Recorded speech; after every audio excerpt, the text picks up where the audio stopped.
চলে এসেছি আদিমোহিনী মোহন কাঞ্জিলালে। দেখাচ্ছি কী কিনবো, কারণ অনেক কিছু একটা জিনিস অর্ডার করা ছিল, সেটা নেওয়া আছে।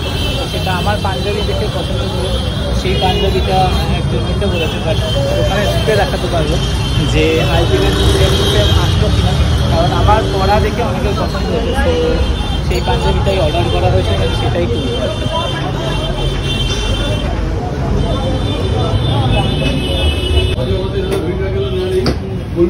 পাঞ্জাবি বলেছিল, পাঞ্জাবি দিয়ে গেছে কোনো। এটা হলো আদিমোহিনী মোহন কাঞ্জিলালের গ্রাউন্ড ফ্লোর, মানে মেইন যে দোকানটা, এটাই পুরোনো ফ্লোরটা আর কি। আর এখান থেকেই বসে কিন্তু আমরা শাড়ি সিলেকশন করি। আর এই পাঞ্জাবিটা অর্ডার করা ছিল, তোমরা দেখেছো ছবিতে, এই পাঞ্জাবিটা পরে আমি ফটো দিয়েছিলাম। আদিমোহিনী মোহনের স্বর্ণালী কাঞ্জিলালি এটা আমার, তো এই পাঞ্জাবিটা পরে আমি ফটো দিয়েছিলাম, অনেকবার দেখেছো। তো আমার দেখে আমার এক দাদার পছন্দ হয়েছে বলে তার জন্য আবার আনিয়ে দেওয়া হয়েছে। তোমাদের যদি পছন্দ হয় তোমরা ডেফিনেটলি কল করে জানাতে পারো ওদেরকে, ওরা ডেফিনেটলি আনিয়ে দেবে। আর এই বিলিং চলছে, দেন এবার বেরোবো, অনেকটা লেট হয়ে গেছে, বাট কিছু করার নেই। তবে হ্যাঁ, ব্লগগুলো দেখতে থাকলে তোমরা দেখতে পাবে কয়েকদিন পরেই আবার আসবো শাড়ি সিলেকশন করতে। পুজো তো চলেই গেলেও, বুঝতেই পারছো।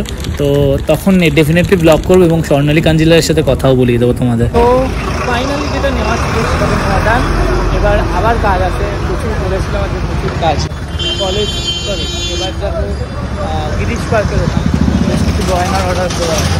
তো চলো, চলে এসেছি গড়াহাটা, এখান থেকে দেন নতুন বাজার যাবো। বাট কোন দোকান থেকে রূপোর জিনিসপত্র হয় মায়ের সেটা দেখাবো। দূরে দেখতে পাচ্ছ মাধব সিলভার হাউস, এখান থেকে মায়ের যাবতীয় রূপোর গয়নাগাটি সমস্ত কিছু হয়।